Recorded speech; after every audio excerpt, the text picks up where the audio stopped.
people have just run themselves into the ground.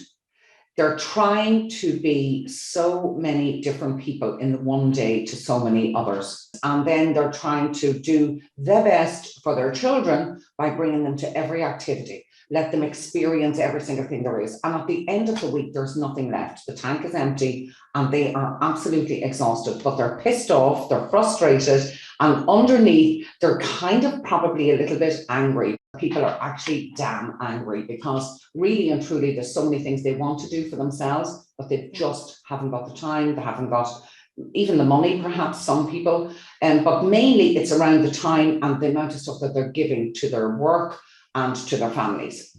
Just a little taster of what is coming up on the show. But first, please do like this video and subscribe to the channel. And also tell your friends and family about this podcast. Please let us know in the comments if you would like to hear any particular topic in relation to sleep or health. Then I will create a show especially for you, just for asking the question. So let's get on with the show.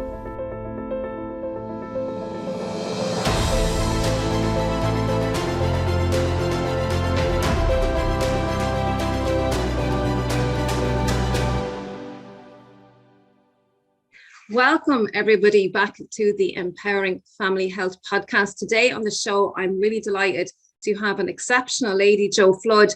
And before I bring Jo Flood in, let me introduce this amazing lady who's going to help you change your personal and your business life, really give you a fulfilling and meaningful life overall. So Jo is a business growth and mindset coach. She's a life coach and a certified Canefield Success Principles trainer. Jo, you're very welcome to the podcast. Oh, thank you so much, Johann. What a lovely introduction. Woo! Thank you. Yeah. I know, isn't it great, that acknowledgement? And like, yeah, that's me she's talking about. You know, you've done a lot in your life, Jo, and you've really accomplished a lot. And it's really important, isn't it? That's one of our success principles, I suppose, you know, really acknowledging yourself, you know. 100%, yeah. And I think it's something that a lot of people struggle with. It's, you know, what do I love about myself? It's one of the questions actually that I ask my clients to go off and have a little think about. What do you love about yourself? What do you do really well? Because we forget to acknowledge all the greatness that we have within us. Yeah. And all the great things we're doing every day. And another one I love to ask is, do you love yourself? Yeah. People get a bit stumbled on that one, you know, and it's really interesting to watch the reaction, you know. But so we're going to talk a lot about success principles, and you know, these are tools that everybody actually has, but I suppose it's just a matter of recognizing them and applying them to your life. So we're going to go through a few of them today. I don't know if we have time to go through them all, but we'll certainly go through a few of them. But before we dive in, Jo, I'm really interested about this whole success, this word success. What does success mean to you? Success for me personally is when I wake up every morning and I feel good. I feel life is a success for me. It's as simple as that. I use something called my emotional guidance system to tell me how I'm doing. So it's something that I learned about 10 years ago on a coaching program, and I've used it ever since. It's pinned up on my wall in the office. It's pinned in my room. It's everywhere, so I can decide. So if I'm feeling overwhelmed, which of course I'm going to some days, I know that maybe that's not the day when I want to try and be creative. It's not going to happen if I'm totally overwhelmed. So what can I do? Well, first of all, take a nice deep breath and acknowledge the fact I feel overwhelmed. And just sit with that. Go with the feeling. Maybe that's the day that you have to say, frick it, I can't do any work today. I'm going off for my nice walk. I'm going to meet a friend for a coffee. Maybe I need to talk to somebody, and just get over that feeling and start getting yourself to feel in that lovely place of joy, of peace, inner peace, you know, that nice soft feeling of ease and flow. That's where I try and spend my time. In that feeling. I love it, Jo. And you know, I'm always interested and curious what people say about success, you know, what it means, because it's very personal, I suppose, and it's just different meanings for everybody. And I guess a lot of the time people consider success as having a lot of money or having everything that they want and need. But when you have all that, what's next, you know? And well, actually, Joanne, it's very interesting that you should say that, actually, because my story, my previous life, away from where I am now, I had my own business. And my measurement of success was how much money I had in the bank. The holidays I could go on, the car I had, all that stuff meant so much to me. But I worked myself into complete burnout over 17 years of being like an absolute on the treadmill, and I just couldn't get off. And I didn't even know I was on there until I had sold the business. And 2 years later, I realized, holy Jesus, you know, it took me 2 years to recover. Yes. From all of that time of just go, working 80, 90 hours weeks, because my values were this success equaled the money, the status, all that stuff, which was, you know, when I look back, I laugh, but it means I think you need to go there to recognize what it's like, and then you find your way back through a wonderful journey of finding success principles. Yes, yeah, there's so much in that you said, Jo. I could relate to an awful lot of that. And you know, burnout, you mentioned burnout, and a lot of people are experiencing that and burning the candle on both ends. And me as a sleep success coach, you know, people ask me, how can I sleep better? And you know what, it's not about the process of sleep at nighttime. It's what we're doing during the daytime, and we're on the go. And, you know, 9 to 5, and even in the evenings, we're still working late in the evenings, especially entrepreneurs. And, you know, we were never designed that way. And there's a lot of people, and then there's stress and worry and concerns on top of that in the last couple of years, what's going on. So it's no wonder that we're burning the candle on both ends. So so I really can see, Jo, and there's a couple of things that you mentioned in there as well, you know, that I really want to dive into. Tell us, Jo, you help women struggle with lack of confidence and the self-limiting beliefs. The time management is a big one we all have, right? We're so distracted, we're busy. I actually hate that word busy, because it sounds chaotic, and we're just go, back to that go. Boundaries is another big one. So can you talk to us about the type of people that you come across in your business and the struggles that they're dealing with? Okay, so I suppose mostly I work with women, probably women who are around the 40 mark, or maybe 40 plus, maybe 30 plus, around that. A few good men thrown in there as well. The biggest struggles, I think, today that I find that people have just run themselves into the ground.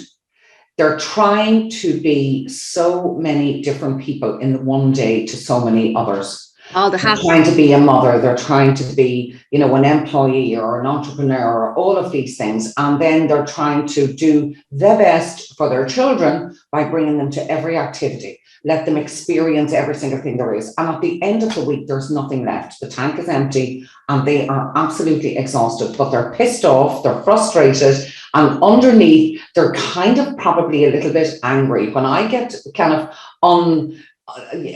take away all the layers, I find that people are actually damn angry, because really and truly, there's so many things they want to do for themselves, but they just haven't got the time, they haven't got even the money, perhaps, some people, but mainly it's around the time and the amount of stuff that they're giving to their work and to their families. That's a really important area, Jo. And, you know, I think everybody at some stage has fallen into that. And even when we're successful on the road to success, we can come off that track again. It's the ebb and flow of life. And let's dive into that, because that's a really big area. You know, we talk about you know, we give too much to other people and we leave ourselves, and the mothers, I'm a mother, always guilty of that, leaving ourselves last and putting everybody else before us. And, you know, it's really important we talk about self-love, and, you know, we asked earlier on, you know, do you love yourself? And that is really important, to start with yourself and filling your cup up first, because how can you give? And this is the quickest way to burnout, isn't it? Yeah. I think, I suppose, if I were to look at all of the things you've just said, and if I were to say, what's the first step? The first step is the hardest one. Yeah. And it's the number one success principle. Yes. And it's a beautiful equation. And it goes like this: E plus or equals O. Okay. So E is the event. Okay. Plus your response to the event equals the outcome. So I'm going to give you some examples. So there are certain events that we have no control over. For example, the pandemic, it came, we've no control, but we can control our response to it. Perfect. We can go into panic, we can feel anxious, stressed, overwhelmed, all those things over something we've no control over. Yeah. But the outcome, if we react that way, is that we will be exhausted, we'll be worried, we probably won't be very creative, we won't be able to focus on what we ought to be focusing on. Yes. And we're concerning ourselves with something we don't have control over. Yes. Yes. So let's say then we were to take something like our finances, for example. So the event is that we've got a certain amount of money that, you know, we have for the month. And our response to that is the day we get paid, we decide to splash out on something that really and truly we cannot afford. The outcome is at the end of the month, you are not going to have enough money to pay for whatever it is that you need to pay for. And you probably put it on your credit card and you'll create some debt for yourself. Yeah. We'll give you another example. The event is that you have decided it's now February and you probably decided this on the first day of January, the new me. I am turning everything around. I'm going to change. I want to lose a stone. I want to, you know, maybe run a marathon. I don't know, whatever. So the event is that you have decided that you're going to do this. Your response is on the second week of January, you fall off the wagon and then you say, feck it. And everything goes out the window. And the outcome is that you feel absolutely, really distressed, annoyed, anger at yourself, and a whole ton of other things. So this success principle is where everything begins. Because what I do with every single person I work with is you need to get this right in your head. You pin it up everywhere in your house. E plus R equals O. Nobody really knows what it is. If you don't want to share it, you don't have to. But I ask people to take 5% more responsibility for the outcomes in their life. Just 5, not 100. 100's hard. Yes. 50's hard, but 5%. So for example, let's go to the finance we talked about. So let's say that you're struggling and you need to have a certain amount of money at the end of the month. And you can take 5% more responsibility by cutting out something that you're doing that would save you that 30 euros, the 50 euros, the 100 euros, however much it is relative to the income that you've got. And, you know, it's the same with if it's a weight goal or it really doesn't matter what it is. Can you take 5% more responsibility? Just 5. Yeah, and that's where the power is. And there's a couple of things in that when you're talking about the event and response, and I love that because we can control our response to everything, right? How we think about it. And there's something that came to mind when you were talking about that, and that's an acronym TLC, right? Take it or leave it or change it. And I got that from Pat Slattery. I don't know if you know Pat Slattery. I know Pat, yeah. Yeah, he's been my mentor. And I could hear the victim mentality in some of the stories that you were sharing. Yeah. And when people give up, they just decide to give up. And that's when you're in the victim mentality. So you're taking it. Sometimes we just need to walk away and just detach from it. And then there's other times where we can change. And this is where we can change the perspective or change how we respond to it. Yeah. And in doing that, the responsibility. And also, when you're talking, I love that, take 5 because it seems so small. It's tiny. But we're heading in the right little things, even for your sleep and stuff, Joanne, that you do with your clients. And I mean, one of the things I highly recommend to people, I tell them, your day starts the night before. Yes, it does. Yeah. So it literally, and I have a lovely download on my website. It's called Annihilate the Morning Monsters. And if anybody listening here wants some tips, annihilate your morning monsters. Okay. And one of the things you do is you start the evening before. So there's an example of taking 5% responsibility for your results. Yes. Yeah. And it's literally such a small thing. Just get your crap together the night before. Take 10 minutes, even in the kitchen. I never leave dirty dishes in my sink. I leave work top clear because when I arrive in the kitchen, I want to feel nice in the morning. Yes. Remember back to my emotional guidance. What can I do to promote that and feel good all the time? I just don't leave a mess around like that. Yeah, yeah. And how you're starting your morning, and that really sets you up for the day, and then it's the cycle. 100%, because it saves all those awful incidences of being late. Because that's another thing. If you're on time, you're late. Yeah. You need to be early. Give yourself 10 minutes leeway. I say to everybody, really take that on board. Now that's something I struggle with now, I have to be honest, is timekeeping. Yeah. Yeah. Even I could just be a minute or two late, and I was late coming onto this, everybody. I've been vulnerable. I'm not perfect. But yeah, it's something I really struggle with, is timekeeping. Yeah, I think I'll tell you what I think really helps people when you start talking about respect. Time and respect are intertwined. Yes. So not only are you disrespecting the other person, but you're actually disrespecting yourself. It's very interesting when you delve deep into that. So think about it that way. I mean, if you love yourself, you will not be late.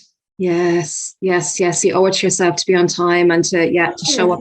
And you owe it to everybody around you. 100%. Love it. And also it reduces stress, because if you're late and you're there and you're thinking, oh my God, I'm a couple of minutes late. There's an element of shame as well, isn't there? Yeah, there is, so it reduces anxiety and stress and all those things if you just get into that habit. Imagine all those benefits.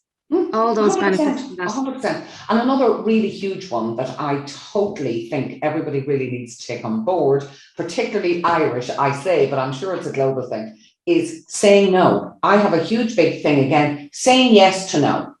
Yeah, I love it. Absolutely love it. It's no, I can't. And if you find that difficult, there's a lovely way of getting around it. Let me have a think about that and I'll get back to you. This is the boundaries. This is boundaries as well. Yes, all intertwined. Boundaries are like my favorite subject. Like boundaries are just definitely phenomenal. One we all lack in. I'm trying to find my nice wee room stickery thing for my door. I see it over here. When I'm working and I'm in inspiration mode, it's come on in. But if I'm delving deep, it's do not disturb. And I have a little hanger for my door that I hang up. Can you hold on 1 second? Yeah, you showed off the door here. 1 second. Yeah, you showed me this the last time that we were speaking, or you were telling me about it, Roger. Yeah. Brilliant. Breakthrough in progress. Do not disturb. Breakthrough. Love it. Come on, like inspirational. Love it. This was around, I use this because I needed to put a boundary around being interrupted in my office because I work from home. Yes. So in order to achieve that, this worked.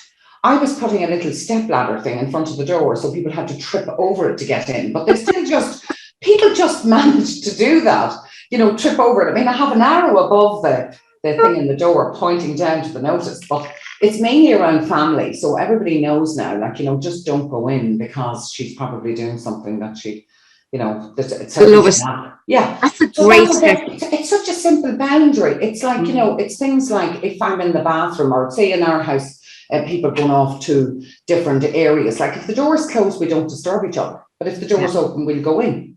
Yeah. So there's a cue. Really simple, small things, small steps, tiny steps. But you also teach people in your life to treat you with respect when you have boundaries.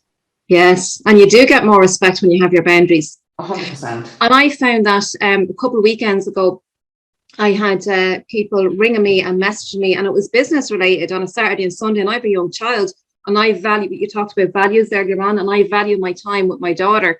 Yeah. And it's really important that I am being with her. Like I could be in her presence, but I could be on the phone. That is not 100%. Being with my daughter, right? Yeah. And this is one we could talk about for hours. I know. But I literally, they contacted me. I was in the park actually. And I sent them back a voice message and I said, they asked me to go on my computer to find something for them. And I said, I don't do laptops at the weekend. I'll get back to you on Monday. And I felt, no, I wasn't being a bitch, but I had power in that. Yeah. Yeah. And I felt it was received by the other person, like, oh shit, yeah, it's actually like this is what I believe the thought process was, that they were saying, oh shit, yeah, Saturday, Sunday, she's with her daughter, I should leave her alone, like that's her time, because people forget, people are on 24/7. Yeah, this is another boundary, you see. This is the thing, when you stop work, you stop work. And I absolutely am a massive advocate of this business of, I think I have saved more people in their businesses by creating a boundary around when they go to work and when they stop.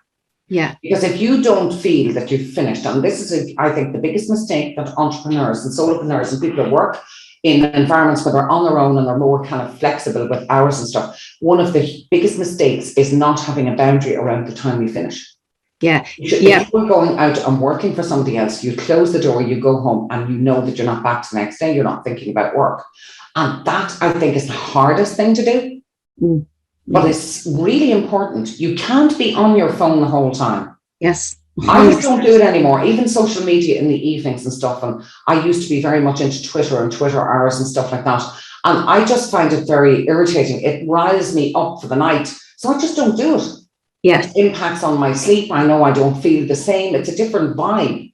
Yes. So I think people need to sit down and examine every aspect of what they're doing and how it makes them feel, particularly coming into the evening time. And just touching on the technology as well, I talk a lot about that. And I have a pet hate. I have a really big pet hate with technology. Technology is wonderful. It is. It's brilliant. Mm-hmm. But I feel personally that, and I talk a lot about this in relation to sleep and addictive behavior, talk a lot about addictive behavior, right? And, you know, when we talk about, you know, we think of substance use when we talk about addiction. And Simon Sinek, there's many videos he has out there. He says that, you know, there's an age limit on drinking alcohol, smoking and all of that kind and gambling, right? 21. But the neural pathway response to dopamine effect, which is that seek and reward neurotransmitter, it's exactly the same when we're scrolling through Facebook, right? And all of this, the pinging and the notifications and the noises. Yeah. And our children. My daughter is 11 years of age. Every single child in her classroom has a mobile phone, except for her and one other boy. Now, I think that is just... It's mad. Astronomical, you know, like what that's doing. When you think that there's an age limit on smoking and drinking alcohol, all of this, and it's the same neural pathway, and our kids have this, they've access to this. So it's just something to keep in mind. It's really, you know, it's really about having the boundaries, putting the boundaries in place, as you say, because 100%. It can take over us. So we want to have control over that rather than the technology having control over us. So that's a very big... I think so. I absolutely do. But I think that anybody who's really serious about changing their lives, you'd have to look at absolutely everything. With my work, I tend to work on the whole areas of your life, like your finances, your relationships, your health and well-being, and also contribution to community. Because again, back to my feelings, how do we feel, which is a really important thing to check in with. You feel amazing when you contribute to your community, if as a volunteer. You know, it's just a beautiful feeling. So what I find with most people, they are really strong in one or two areas. So it might be work is great, maybe health and fitness not so great, maybe relationships not so great, maybe community work is very good. Some people overdo the community work, spend the whole time volunteering, which is okay, it's not so balanced. And it might sound great, but it's not necessarily the best thing to be doing. Relationships is one where people wonder that if their relationships are not so successful, but it's the amount of effort that we put into them. Are we nurturing our relationships? You know, are we nurturing our relationships with our siblings, with our parents, with our, you know, cousins and family and friends and all of that is hugely important. And again, the boundaries then around that. So for me, I think the first step for anybody is having a look at where are you right now. I think that's, you have to start there, and you have to be really brutally honest and say, Jesus, this is shite. Like, I do not contribute at all to relationships. For an example, when I had my business, work was 10 out of 10. There was nothing anywhere else. And that's probably all that you were thinking about. All your finance was good, of course it was. Work was great. I loved, like, I was absolutely just in love with my job. I adored hospitality. I loved it. It was like going on stage. It was just amazing. I loved it. And I know I was good at it. And financially, it was amazing. Everything else was just, you know, there was no everything else really and truly, if we were to be perfectly honest. I'm just trying to find... It's the same where you are in one area of your life, or how you're being in one area of your life, because that's how you're being. So that's what's going out there in all the other areas as well. Absolutely. Like, we do this kind of thing here. I have a nice wheel of life here. So, you know, you have everything like to consider. What about personal? Like, what do we do for ourselves? I think this is really another thing as well, that most people forget to do other stuff, like, you know, self-development, all of that. Like, what inspiring books do you read? What do you do for fun? What do you do for fun? Like, I rediscovered my absolute passion for tennis, which I adore. And I play in a club now, and we play in little tournaments, and I absolutely love it. Like, I go off and I do that a few times a week. I didn't have time for any of this before. Yeah. Now I just make time. It's there, and I'm not going to change it for anybody. And I think that when you enjoy doing something, when you so when you enjoy something like your tennis, you're taking a break, you're taking a rest from the mundane stuff, right? And you're having a bit of fun or whatever, but it's a form of rest, if you like. And I believe that this really fills us up and actually energizes us, even though we're physically doing something. Yeah. But when we're doing something that we love, it actually energizes us, okay? And then we're more effective and more productive in, you know, being the mommy cooking the dinner, or doing if you're an entrepreneur, you know, you're doing a speaking event or whatever. We've more energy and we're more productive and we get things done quicker. When we take rests or breaks or do things that we enjoy doing. So again, 100%, Joanne. Yeah, I agree. And also I find because you're concentrating on the game, you're not concerning yourself with other stuff. Yeah, you're not worrying. So you're working. Even things like, you know, playing chess, playing games that just take your mind off. There's loads of board games and things, and I think they're great crack to introduce in your, you know, we would be very much into that here. We've lots of board games and everyone enjoys certain ones and we don't enjoy other ones, but it takes your mind off all the other stuff. Yeah, it does. And I think that's what's important. We've a great game. I played it, was it last night, the night before, I played it with my daughter, and it's a piece of paper. You know, have you ever heard of the game Where's Wally? Well, it's a game like Where's Wally. I've heard of it, but I haven't kind of engaged yet in it. Yeah. Well, this game it's like a detective game, and it's something like along the lines of Where's Wally, and it's a big, huge, like it's an A1 sheet of paper. It's loads of tiny little drawings of people, and you get clues and all of this. But it's brilliant, like, and me and Leah spent hours doing this. Just, but you're present. You see, you're present. 100%. Yeah, absolutely. And you're also creating memories. Like if we're talking about with your children, like you're creating memories. Like, you know, I feel really honoured and so privileged that I had the opportunity to create those amazing memories with my children. My kids are now 22. They're twins. So, but we still do stuff we used to do, like, you know, when they were only small, like we get into the bed to hop on top of each other and watch a movie still. And, you know, it's just gorgeous, but it's the looking back and the reminiscing and the talking. It's just lovely. It's all about that as well. And it creates the emotions. And that's why when we have emotions, that's why it bonds down to the memory. When we have those, that's why the fun is really, really important. I'm bringing that childlike energy back out, you know, like not giving a shite. Yeah, exactly. 100%. Yeah, absolutely. I love it. You have a favorite quote: change doesn't happen by chance, it happens by change. Absolutely, 100%. I think that you mentioned at the beginning of the talk that you were going to ask me something at the end. So that is what I want to talk about. That for me is everything. I mean, if you're not willing to change something, don't complain. Don't bother. Don't whinge. Don't complain, because nothing will change if you don't change. And it doesn't happen by chance. There's a process. There's a plan. There's a decision, first of all, that has to be made. A recognition that you want to change something. That is hugely important. And this is where it's commitment, you know. The success principle of taking responsibility comes into that. Comes into everything. I'll show you what I do. I have a fabulous online program that I created for people to go off and work on themselves. It's a really worthwhile investment. And at the beginning of it, I ask you to sign a contract to yourself.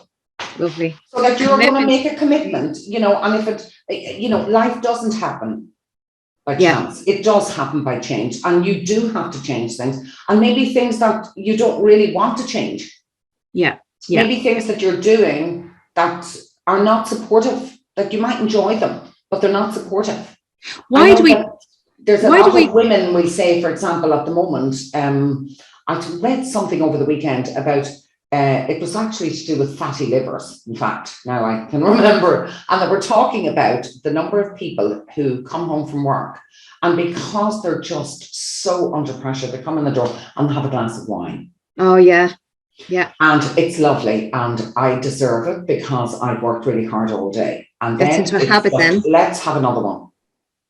And then it becomes 5 or 6 days of the week, or 7 days or whatever. And it's a problem. If you're doing something like that, that is an issue. So taking responsibility, first of all, it's recognizing that this is not a great idea. Let's go and get a nice sparkling water 3 evenings. I'll have the wine on 1 evening. You know, start somewhere and change. I find that's a big issue with a lot of women who are under severe pressure, trying to work, trying to be the parent, trying to pick up the kids, just trying to do everything. Yeah, there's so a lot. That would be a great example, and for another really good example is on the diet front, which is a thing that, we all want to lose a few pounds. Yeah. But there needs to be a change, maybe on the shopping list when you go to the supermarket. Look in the press and see how many packets of biscuits are up there to tantalize and tempt you in the evening. Get rid of them. Yeah, absolutely. Change. So that's what we talk about, the change. It's small little things. And actually, when you were talking about the 5%, take 5% more responsibility, did I say the 1% rule? There's a book about the 1% rule. Did I mention that? I don't know if I did. No, But remind me of that. And just doing 1% change every day. Yeah. 300, and then by the end of the year, you have 365% difference. That's when you think about it like that, and keeping it small because it's manageable and doable. Yeah, and bite size. That's absolutely 100% the way to go. There's a quote that I wrote down. Where is it now? Yeah, having a dream is important. So we talk about visualizing, right? That's really important. But a dream without action. So we need the action. A dream without 100%. Action is just a wish. Yeah, 100%. Yeah, absolutely. This is the thing. This is why you need to look. It's really simple. First of all, you need to make a decision that something's going to change. So you have to look and say, I'm not putting up with this any longer. And the next bit then is to analyze where you are right now. And that means digging deep and being really honest. Yeah. The next one then is you have to decide, what would you like? Yeah. And somewhere between the what would you like and where are you now, there's a thing called a gap. Yeah. And I create with my clients a thing called a gap map. Yeah. And then from that gap map, it's very overwhelming to look at the distance between these 2 points. So we break it down. Oh, yeah. Step by step, little by little, bit by bit, we get there. We can't change the whole wheel in a month. It doesn't happen that way. It took you years to create all the habits and stuff. So it's a process and it's a time thing. And it's an investment in you being, we have to tell you, you are the most important person in the world. You and really so many are. people don't even realize what they want. A lot of people, they're doing things in life, right? They're doing things in life based on what the people in their family want them to do or whatever. So they actually don't know what it is they want. So they don't even know their values, back to people's values, what it is that's important to them as an individual. Most of the time it's about giving to the other person to make the other person happy, because if he's happy, I'm happy. And this is a terrible attitude, because we're forgetting about ourselves. Would you agree with that? 100%. And even down to, I suppose, going back to when you do your Leaving Cert here in Ireland, or I'm sure whatever exams you do in other countries, people make decisions around their career based on what their family want them to do, which is really, that's the beginning of it, I suppose. And then they go into careers that they don't even like.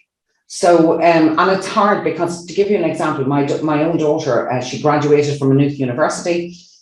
She's going down the music road with her career. Now that's hard because it's not a real job, as somebody said recently. What are you going to do? What's your backup plan?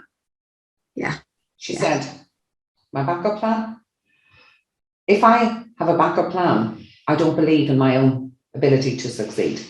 That's another success principle, believe in yourself. Yeah, 100%. Oh, so, my God. If you have a backup plan, you definitely don't believe. Yeah. So, I think that everybody needs to explore what their dream would be.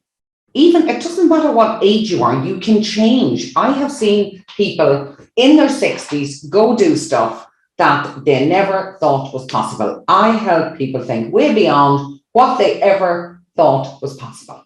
And you know what? It's all just a mindset. I think women over 40 is when, we talk about the midlife crisis, and it's when we get to that point, we go, hold on, we look back in our life, what did I do for the last 40 years? And it's when we get this realization and we suddenly realize what's, our life is, we've only so many years, well, we're still young, but, that's when people start to really look at their life and what they want to do to have success. And you mentioned you know, about success. People can get to, you know, they can be a millionaire and all of this, and people think that's successful, but they're miserable and lonely. That's not a successful life. And they've pursued this career because their mother or father wants them, and their mother and father are proud of them or whatever, but they're not happy. And that's the whole point, I think, that you're trying to make. I think so, yeah. And I mean, if you go back to what I said at the very beginning about your emotional guidance system, you cannot go wrong with your life if you check in with your inner self and see how are you feeling. That is going to guide you. Yeah. Because number one, if you go off and do a job that you don't like, you will not do it very well. You're going to be miserable yourself. You'll be really stressed out. You know, you'll begin to dread getting up in the morning. You won't want to go to work. You'll go. You probably won't be very nice to interact with. I see it all the time in different, you know, services that I avail of, you know, be it going to shops or, you know, going into restaurants or going to doctor surgeries, dentists, etc., etc., etc. You can tell the people who are doing their jobs that absolutely love them, and you can also tell the ones who don't. Yes. It's really quite obvious. So I suppose I'm very tuned into that. So I'm always on the lookout. And, you know, you can tell by how they greet you and treat you. You know, and you really should have fun, and you really should be, I hate that word should, but you know, when people are enjoying their work and they're happy and they're full of life, that's how you know, that's the one indicator that people are really enjoying their work. Yeah, I suppose to go a little deeper than that as well, even from an employer point of view, if you're doing your selection process effectively, you will choose the people who actually fit your organization because you know exactly what you're looking for. So it goes a little deeper than just, you know, what I'm saying. So this is where you know, from the top down, it's really important that whoever is in the job of picking the employees and stuff has an understanding of this kind of thing and have the right people working with them who are in love with their job. Because some people take jobs for money. That is the bottom line. It's like it's all about the money. Yeah. You know, but I mean, they forget about the misery because it will catch up with you eventually if you don't like doing it every day. And you need to be able to work with people and have that relatedness with people as well. And, you know, in corporations or big businesses or, well, even small businesses, just teams, you know, you need to be able to relate and work with. 100%, and know who to put with who. And that's another day's work, I suppose. There is another thing, Joanne, actually, that I would like to, I suppose, mention as well. And this is about the people we hang out with. Yes. Yeah. Massively important. And again, I send people off to really be honest and consider this. Okay, so there's certain people in our lives that we say, you know, we have to tolerate, and that's family members. And I feel we do to a certain extent. Yeah, yeah, I can relate to that. Yeah, so what I do is I ask people to take a piece of paper and write down everybody they interact with. And beside their name, they either get a plus or a minus. And if they kind of don't really annoy you too much and don't bring you a ton of joy, you can leave them a kind of blank so they can float around you. But if there's minuses beside them, like, you need to do something about those people. Yeah. And mainly, I find that when you make a decision around this kind of thing, so here's now back to tolerating bullshit from people, allowing people to walk all over you because you didn't set the boundaries, you're saying yes all the time. It often happens with grandparents actually do this all the time. They keep saying yes, yeah, okay, I'll mind the kids, but they don't really want to. And they're like, oh my God, I'm crazy. You know, there's lots of situations where we say yes, maybe saying yes to going into parents who are older. And, you know, you get into this habit of having to go every evening at a certain time, and then you're going mad and you're thinking, oh my God, instead of setting a boundary and say, look, I'll go in 3 days and this is what I do. And then everyone knows what's happening and there's no stress and there's no strain. So it's speaking up. And so this exercise for all the people listening to the podcast, get your sheet of paper out and write those names on it. It's powerful. I've done that. I've done that type of exercise, and I found, for me, Jo, that the people that I don't like being around are the ones who complain an awful lot. You see? And they see no possibility in things. They talk about all the reasons why you shouldn't do something. Yeah. So I remember there was somebody, it was something about hanging curtains. And I said, stop telling me why I can't do it. Just tell me the possibility. Tell me what's possible. Yeah, exactly. That's just where 100%. I went with the conversation, you know. Yeah. And and I think possible, you know, believing in possibilities is another success principle. It really is. It really is a big one. You know, living in the world of possibilities. Listen, Joe, I could talk to you for ages. I know. I'm loving it too. Let me tell you, it's great. Really enjoy it, Joanne. There's really just so much to cover. I took a few things off your website. Think big, take action, no excuses. We're great for making excuses. Excuses 100%. Is every reason why we shouldn't do it. Again, back to the possibilities, you know, we'll look at what's possible. And the benefits of what I'll get, you know, when I achieve this, you know, so all these exercises that we can do. And two things that I wrote down that are very empowering that I found what you said is to ask yourself, how am I feeling? And maybe journal on that. How am I feeling? Because we don't 100%. Ask ourselves that or connect with that. And then the other one is, what do I want? Yeah, that is a massive thing, really. And it's hard to discover. So I talk to people about experience the buffet of life. Go and try things out. It's like food. You know, if you sat and ate bacon and cabbage all your life, how would you know what it was like to have an Italian meal or, you know, an Indian curry or, you know what I mean? So experience it all, guys. Go try out stuff. Explore and discover. Like, you know, and then you discover what you don't like. Tell me what it's like that. You know, what do you want? What do you not want? Sometimes it's easier to go at it from that point of view. I don't want this. And we're very good at that, actually. Counteract that then with what you want. So if you don't want this, what do you want? Yeah, beautiful. I love it. And I think it's a really, really very powerful question that we can ask ourselves, because I really find myself with my own clients that they don't really know what they want. Yeah. You know, they pussyfoot around and, well, maybe, and, you know, maybe is not certain, maybe is uncertain, you know. Sometimes overwhelm causes us to not even be able to think straight. So it's a process. You have to just go and ask. On my program, I have a lot of sheets of questions that really starts to make you delve deep and pulls the information out of you. Love it. You know? Because we do have the answers, Joe. They're there. Absolutely. Yeah. And that's why we need a coach to ask us the right questions to really empower us and get us to think, because we don't ask ourselves the right questions. And that's really what it boils down to. We do have the answers. We do know what we like. It's there inside of us. We just need to access that and then activate it again and get into action and think positively and you know, move forward all the time. And by taking action, taking responsibilities, believing in ourselves, that's a huge one. Yeah, 100%. Huge, and I think the other one, which is, you know, we all fall off the wagon. Come on, it just happens. It's being forgiving towards yourself and, you know, picking up the baton the next morning and off you go again. It's not beat yourself up for 3 weeks because one little thing didn't go well. So it's learning to be compassionate towards yourself. I think it's huge.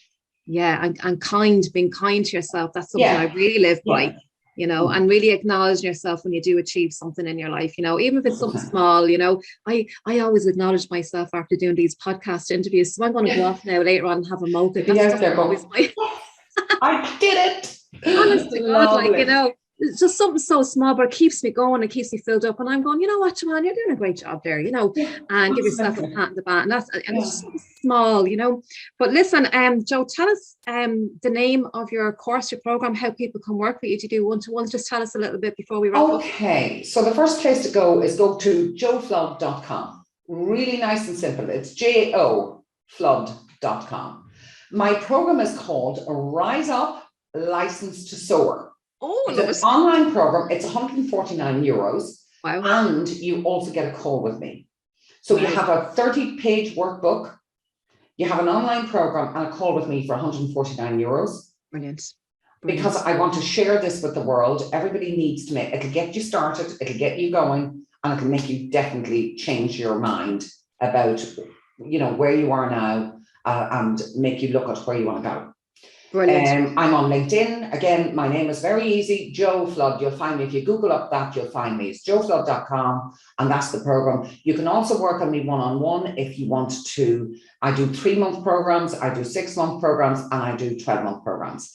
And you just hop on a call, have a chat, and, you know, we tailor the program to suit where you're at and what you need.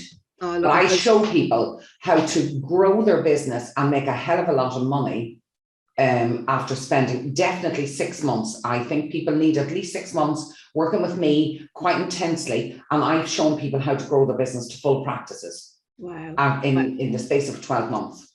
Yeah, that's great. I really think, you know, everybody needs, especially if you're in business and an entrepreneur, to have a coach.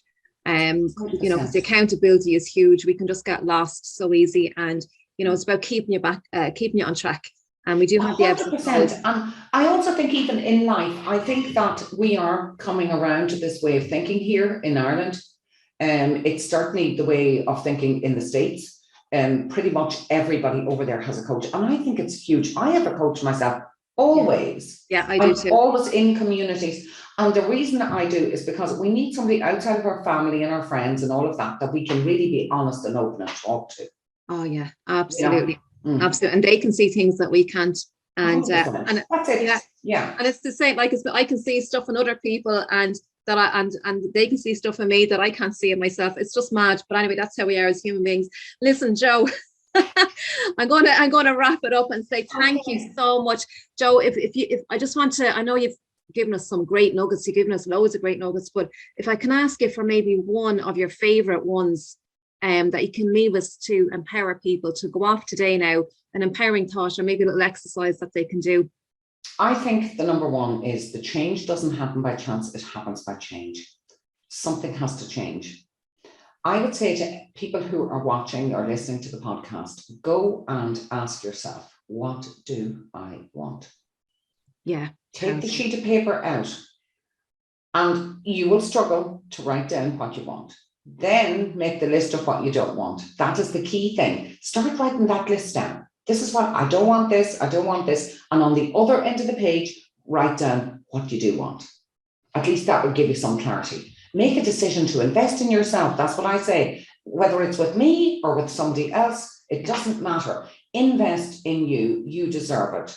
Yeah. Oh, you are worth it. You absolutely 100%. You owe it to yourself, actually. Yes. You and really do. Yeah. There's lots of other things, Joanne. I suppose I would say that one of the very first steps for me was appreciating what I already had.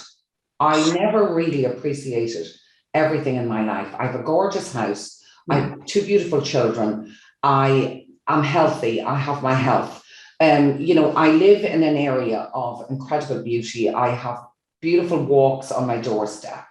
You know, I have absolutely everything. And I never fully appreciated that. You know, I have my mum who's alive. You know, I have gorgeous family, beautiful brothers. I've nurtured relationships. When I started to actually realize how lucky I am and with all the great things I have. So that might be another thing to start doing before you even start asking yourself, what do I want? Maybe you need to go deep and say, Jesus, let me really acknowledge what I have instead of whinging about what you don't have. Oh, complete. And I do gratitude first thing in the morning when I wake up, because it really sets me up for the day. And then I also practice it at nighttime when I go to bed, because it raises me up, my energy. So I'm not going to bed with worries, do you know what I mean? And I'm going to sleep. And that's something I do tell my clients as well. So gratitude is I think so. And also, Joanne, it links back, because I've mentioned this probably every 5 or 10 minutes in this podcast. Emotional guidance. So if you are experiencing a beautiful feeling of being grateful, you're going to feel good as well. So we're going to be trying to focus on how you feel. Think about that as well. Yeah, absolutely. And it creates a safe environment for any other kind of feelings to come up as well. Oh my God, I better stop talking. Super. Okay. Lovely. Thank you so much, Joe. Thank you. Thank you. Have a fantastic day. All right. Take care. Bye. Bye. Thank you. I do hope you are enjoying these conversations, and to help me continue putting these videos and audio podcasts together, I do have an ask. I do need support to help me to keep bringing you knowledge and insights. There is a Patreon link, patreon.com/empowering family health, or you can make a donation via PayPal. All the links are in the description and the pinned comment. You can do a one-off or you can do a monthly support. So I'd really appreciate that. Thank you and have a wonderful day. Take care.